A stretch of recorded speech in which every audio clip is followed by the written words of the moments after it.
नमस्कार काका, में आपका स्वागत है। जैसा कि आप जानते हैं, कल संसद भवन में नारी शक्ति बंधन अधिनियम बिल जो है वो सरकार दावा कर रही है कि वुमेन रिजर्वेशन के लिए लाया गया था, 33% रिजर्वेशन के लिए, जो कि विपक्ष ने उसके खिलाफ वोट किया और वह बिल पास नहीं हो सका।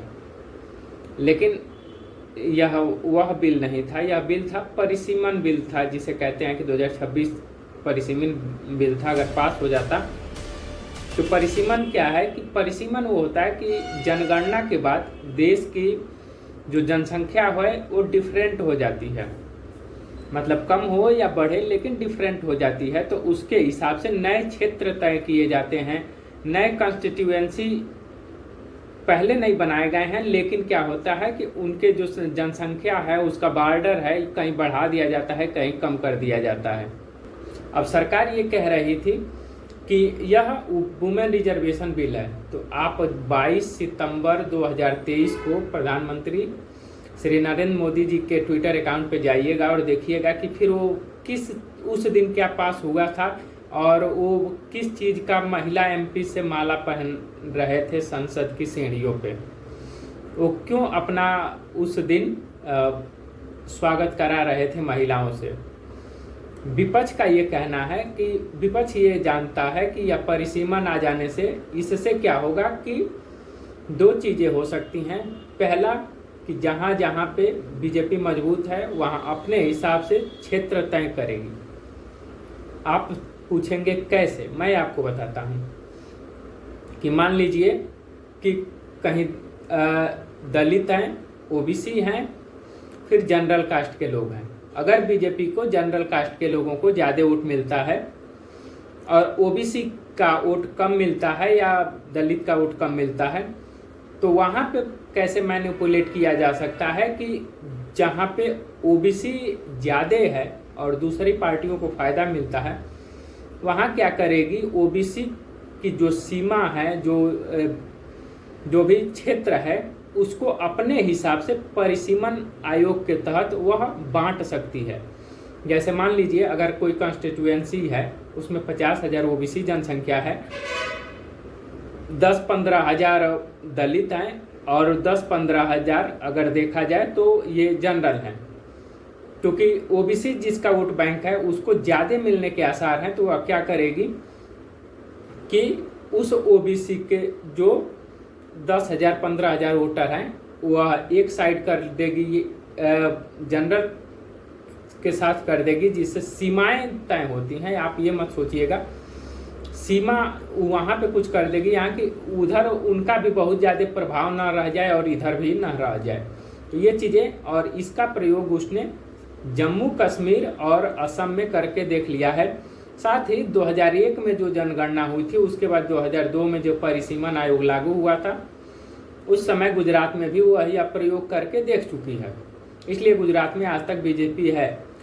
और जो तमाम लोग कह रहे हैं कि महिलाओं का ये बिल था, महिलाओं को धोखा दिया गया है, तो ऐसा कुछ नहीं है। 2023 में वुमेन आरक्षण बिल पास हुआ था। अब विपक्ष ये कह रहा है कि आप 543 सीट पे ही अभी से लागू करिए। आप 2029 में क्यों लागू करना चाहते हैं जब ऑलरेडी है? और जब आप परिसीमन ला रहे हैं, तो जब जनगणना शुरू हो चुकी है तो आप जनगणना का नया सेंसस डेटा आने दीजिए, उस बेसिस पे आप इसको नया परिसीमन आयोग लाइएगा और उस हिसाब से उसको बांटिएगा, नए क्षेत्र बनाइएगा, नए कॉन्स्टिट्यूएंसी तय करिएगा। लेकिन 2011 की जनसंख्या के बेसिस पे आप क्यों करना चाहते हैं? क्योंकि हो सकता है जनरल का भी जनसंख्या बढ़ा हो, ओबीसी का भी बढ़ा हो और SC ST का भी बढ़ा हो, साथ ही माइनॉरिटीज का भी बढ़ा हो। तो उसको डेटा आ जाने दीजिए, उसके बाद आप परिसीमन लाइएगा। इसमें समस्या क्या है? परिसीमन आयोग आता है तो उसमें मेंबर जो होते हैं वह माना जाता है कि सुप्रीम कोर्ट के जज हो सकते हैं, रिटायर्ड या प्रेजेंट वाले, और साथ ही चुनाव आयोग के लोग होते हैं और 5 सांसद और विधायक होते हैं जो सरकार चुनती है। अब बात होता है कि जमहूरा कौन है, नाचेगा कौन? तो आप देख ही रहे हैं कि जब ट्विटर हैंडल से एक पार्टी को इंस्ट्रक्शन दे रहा है चुनाव आयोग कि तुम्हारी कंस्टिट्यूएंसी में या तुम्हारे रहते हुए अब अच्छे से चुनाव नहीं होता था पहले, अब होगा, फिरौती मुक्त होगा, जंगल राज मुक्त होगा, ऐसे ट्वीट करने पड़ रहे हैं। एक कंस्टिट्यूएंसी जो देश की एक फोर्थ में one of the largest neutral bodies है, अगर न्यूट्रल बॉडीज ऐसे कर रही है तो फिर तो परिसीमन आयोग उसी के इशारे पे होगा। जैसा कहेगा वैसा जमहूरा नाचेगा, और जब जमहूरा नाचेगा तो उसको राज्यसभा दिया जाएगा और उसके बच्चों को कहीं का डीएम बना दिया जाएगा या उसको कहीं का राज्यसभा उसको भी सीट दे दिया जाएगा। तो इस बेसिस पे कभी भी इस देश में लोकतंत्र को गिरवी नहीं रखा जा सकता। और ओबीसी महिलाओं का कोटा कहाँ गया? अगर आप आंकड़ा देखेंगे लोकसभा और राज्यसभा में, तो जो जनरल सीट पे जनरल लोग हैं वह 50% महिलाओं में की हम बात कर रहे हैं, महिलाओं सीट पे वो लोग काबिज हैं, जबकि जो मिनिमम 27% होना चाहिए महिला वुमेन रिजर्वेशन जो है ओबीसी का, वहाँ पे 20% से कहीं कहीं 18% ही शामिल है। SC ST की बात करें तो वहाँ पे 16 और 8% तय है, लेकिन उसमें भी कमी है। अगर ये बिल पास हो गया होता तो नोएडा के लोग बैठे हुए जो आजकल झाल बजा रहे हैं, और वो जो झाल बजा रहे हैं और उस चक्कर में जो सरकारें हैं वो कुछ भी अपना गाल बजा रही हैं, तो ये लोग जाके संसद में बैठ जाते। अब ये बताइए कि अब कंगना रनौत के जैसा सांसद क्या मुद्दा उठाता है जनता के बीच का, और उन महिलाओं का क्या, जो जंगल में रहती हैं, खेत में रहती हैं, जो पत्थर तोड़ती हैं, उनका प्रतिनिधित्व कौन करेगा? आदिवासी महिलाएं जो हैं, इस वुमेन रिजर्वेशन का मतलब जब राजीव गांधी ने पंचायती राज लाया था तो उन्होंने स्पष्ट कहा था कि यह गांव से शुरू होगा। उन्होंने ये नहीं कहा था कि नोएडा से शुरू होगा और दिल्ली से शुरू होगा, कि जो चरण चुंबक होगा वो बैठेगा और आके राज्यसभा में आ जाएगा, लोकसभा में आ जाएगा।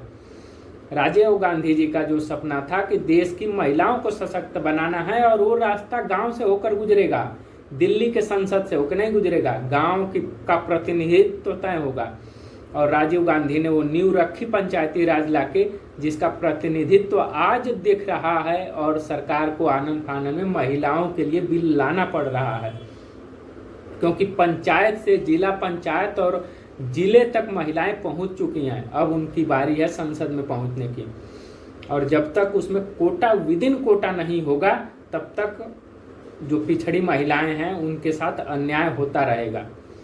तो इसके लिए इस बिल का गिर जाना बहुत जरूरी था। और ये वुमेन रिजर्वेशन बिल नहीं था, ये कोई ट्रेन नहीं है कि एक जगह झंडा दिखाए फिर अगले स्टेशन पे जाके झंडा दिखाए, ये वो वैसा बिल नहीं है। 2023 में जब पास हो चुका है तो कल जो आया था वो परिसीमन है, आपके हमारे क्षेत्र को बदलने की रणनीति है कि कोई भी जो क्षेत्रीय पार्टियां हैं उनको धीरे धीरे खत्म किया जा सके। जब भी किसी गांव से महिला उठ के संसद में नहीं जाएगी तब तक गांव का उद्धार नहीं होगा, विकास नहीं होगा। गांधी जी कहते थे कि गांव में अगर सुरक्षा और स्वच्छता लानी है तो प्रभात फेरी, उसके लिए उन्होंने कदम उठाया था, और उसी पे कांग्रेस हमेशा आगे बढ़ती रही है। और इसमें देखा जाए तो जो पक्ष है वह एक नैरेटिव भुनाने की कोशिश कर रहा है कि बंगाल में चुनाव है उसके खिलाफ, और जो बाकी आने वाले समय में चुनाव होना है। जब सरकार को इतनी चिंता है तो अपनी सीट छोड़ दे, 543 में लागू कर दे। अब 543 में क्यों सरकार नहीं कर रही है? क्योंकि सबसे बड़ी समस्या है कि सीट छोड़ेगा कौन, और परिसीमन बिल लाके क्षेत्र को बदलेगी, और कह रही है कि ये रोटेशन होगा। रोटेशन क्या होगा? यानी अगर आज जो चुनाव आयोग है देश में बैठा हुआ है, अगर वैसा कोई जमहूरा मिल गया नाचने वाला डमरू पे, तो वो तो किसी भी जो नेता ही मजबूत होगा, जिसकी कॉन्स्टिट्यूएंसी होगी, वहाँ पे किसी महिला सीट को लाके दे देगा। आपने देखा दिल्ली में क्या हुआ, अरविंद केजरीवाल को जेल भेजा गया और वहाँ पे आतिशी को बैठाया गया, दिल्ली में चुनाव हार गई। झारखंड में भेजा गया जेल किसको, हेमंत सोरेन को, और उनकी बीवी नहीं बनी, उन्होंने नहीं, फिर वहाँ पे जो बने पूर्व मुख्यमंत्री वो फिर बीजेपी में उनको शामिल करा लिया गया। तो ये खेल लंबा खेलने की पारी थी, लेकिन सरकार इस गलतफहमी में थी कि इस बिल को लाके थोड़ा सा लोगों को आजमाना चाहती थी विपक्ष के कि कितने लोग खरीदे जा सकते हैं, क्योंकि विपक्ष ने एकता दिखाया और लोगों ने एकजुटता दिखा के इस बिल को धराशायी करा दिया। और इस पे जो भी चीज़ें हों, जब तक महिलाएं गांव से उठ के नहीं जाएंगी, कोटा विदिन कोटा नहीं होगा, तब तक इस बिल को पास होना भी नहीं चाहिए। और महिला आरक्षण बिल पास हो चुका है और 33% को 50% होना चाहिए महिलाओं का, आधी आबादी उनका हक है, और कोटा विदिन कोटा होना चाहिए। ये आप बताइए कमेंट में, आप क्या सोचते हैं इसके बारे में। जय हिंद, जय भारत।